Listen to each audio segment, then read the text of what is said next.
Welcome to the Anti-Noise Experience, a podcast, endurance, noise, and random musings. It is Tuesday, August 25th, 2020, around 9:30 in the morning here in Bakersfield, California. We still got plenty of smoke in the air. I was just checking out Twitter today, and Outside Magazine has an excellent article on visualizing the spread of a wildfire has gotten it as easy as predicting afternoon showers thanks to 3 powerful tools. And it turns out that here in California and in the West, our fire season has been growing longer and the fires are more and more severe. And so thankfully, technology is helping probably combat the fires, but also just technology is helping so we can kind of know where they are, where the smoke's going to come. And one of the things was an upgrade. The government has this called InsaWeb, and it's a new map that shows the fires exactly where they are every morning. They're updated and put onto their Twitter and Instagram for crowdsourced information. Then there's also an app where on X, where they actually can put that information onto your smartphone. And then of course there's smoke coverage, and there's a new company out of Santa Fe that's doing visualization called Wildfire Signal on Twitter, and you'll be able to track fire and smoke conditions as they evolve. Together, these tools make forecasting fires as easy, predicting the weather, and there's more to going outdoors than knowing if you're going get wet or not.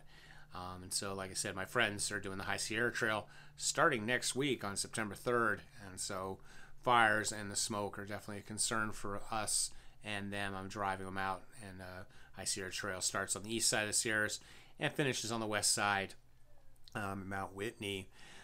Some other track and field news. Drew Hunter, who back in 4 years ago, he was just crushing. He set a bunch of records. He was a sub 4-minute miler in high school. He was supposed to go to Oregon, had signed to Oregon, and then he had decided to go pro and sign a contract with Adidas. And he's now having some pretty good races after some injuries and stuff. So he ended up being coached by Tom Schwartz, who started coaching him his senior year in high school. And that Tom Schwartz is also coaching the young man who just was 16 years old and ran a 4:01 mile at the meet the other day. So Drew Hunter has been continually improving. His freshman year, which would have been his freshman year, he was, ran a 3:36 in the 1500, and then he moved up to longer distances and got a 29:37. And it kind of seems like his 5K is good, kind of where he's at right now. So it's kind of an interesting article. You can check it out, and it's going to be interesting to see what he does next year. There's an article on Podium Runner, but you got to be one of their premium memberships. It's called "Here's the Science Behind Blood Flow Restriction Training and How It Can Be Used to Boost Muscle Strength, Endurance, and Injury Healing." So, an interesting article. I definitely need to check that out in the future. I Run Far, which always has some really great articles on training. They have a thing about uphill trail running techniques, and there'll be a link in the show notes. And it's basically talking about how to take on trails. And of course, one thing is you got to learn when to walk and when to run. Says that with short hills, you definitely want to figure out the run walk. It's kind of like when you really start getting winded, or when people start passing you, maybe it's time to stop running. And so you've got the one person in the article calls it running or hiking, and so she calls it Riking. So you kind of got to pick up where you're going to do it.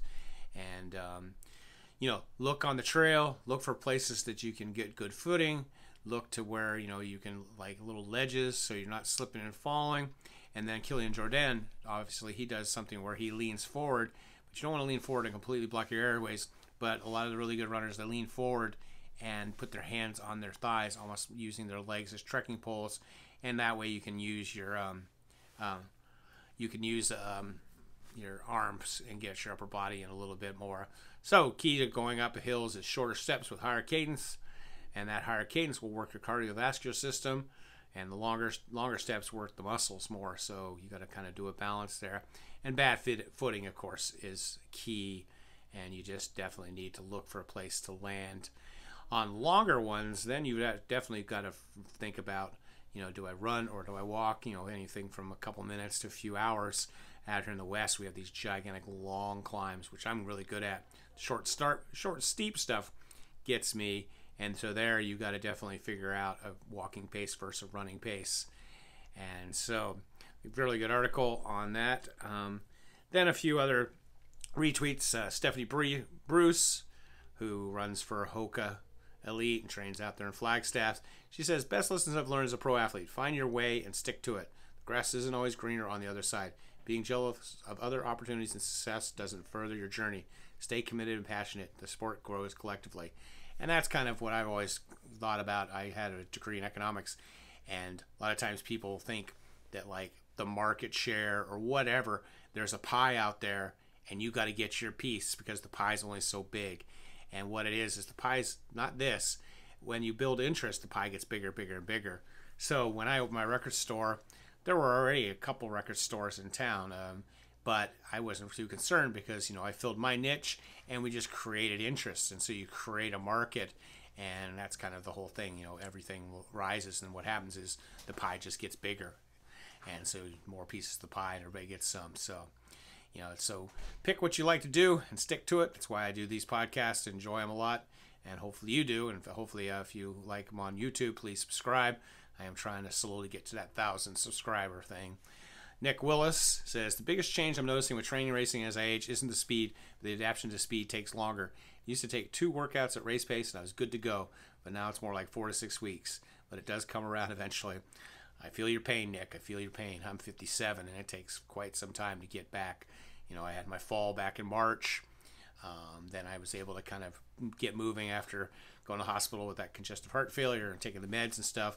But it's just now. So you're talking, it's August. So that's, August, I was at April, end of April, I was able to train. So May, June, July, I've been on now 3 or 4 months, and I'm finally kind of getting back, according to my Training Peaks, especially.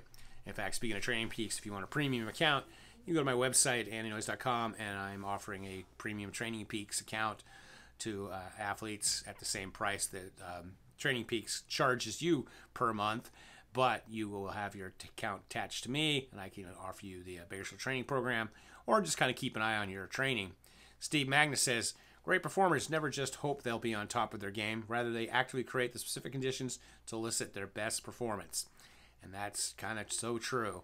You often hear people, going, I hope I'm going to do well, and blah, blah, blah.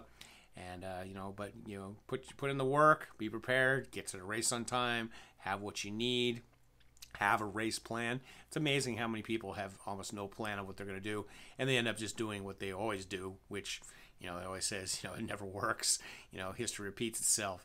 Hanson runs, says, when people tell you you're stubborn and unwilling to let things go, just remember that when you succeed, those same people will tell others how focused and determined you are. Very, very, very, very true. Then another Podium Runner article. A lot of runners postpone their important workouts until they're feeling really good, but champions show up ready to push through whatever the day brings. That's how you develop both brain and body to accomplish a lot even on an imperfect day. And that's definitely true. You want to just get out there. You got to work out. Just go and do it.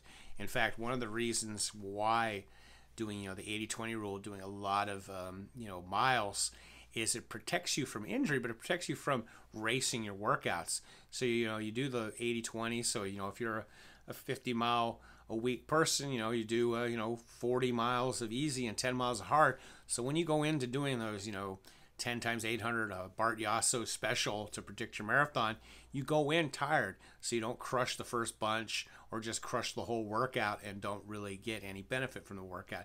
You end up racing the workout. So doing the training, doing the mileage kind of keeps you, in focus. And also, that's the whole point of training, because you never know what will happen on a race day. You hopefully have a plan, but you need to practice. Like some people are going like, how are you out here? Like Saturday I did a 5-hour walk. I hope to do 12, but I was out there, but smoking conditions, and people were like, well, you're nuts to be out there. And I'm like, yeah, but I might be in a race someday where I'm going to have to deal with this. So I might as well at least train and, smartly. I backed off the pace a lot. Or I may be out in the woods someday and fire comes, and so at least now I'm used to what it's like to run through the fires and stuff. So that's just kind of, the whole idea behind training is to prepare yourself for the race. It's not to race. And lastly, once again, can continue talking about this, but it's been such a phenomenal performance. Joshua Cheptegei talking about his world record in the 5,000. Let's Run has a really good article talking about. They got to talk to him for about 45 minutes on a Zoom meeting, and he basically was saying that that he really expects to run even faster. He thinks that he would possibly be able to go. Let's see here. He says 12:30 could be possible. Maybe also sub 26, which would be pretty amazing. He said he never had any doubts going into the race. His training was good. He said his main doubt was just making sure he could get to the dang race. And of course, the government ended up helping him out and getting him a chartered flight. One of the things they also talk about in the article is how Uganda had a world champion in the marathon and it's starting to pick up. And Uganda is very similar in size and has altitude and population similar to Kenya. But, they've had so much unrest. It says here since their independence, they've had 9 presidents. So once things kind of calm down, it sounds like they're going to be on the rise and moving on up into the thing.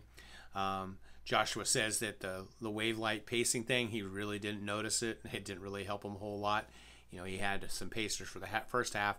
And then he just ran. And, he said that his manager just says that it's more designed for the spectators and the people on television. And it's interesting that Cheptegei doesn't even train on a 400-meter track because there's only one in the entire country. But locking into pace isn't difficult for him.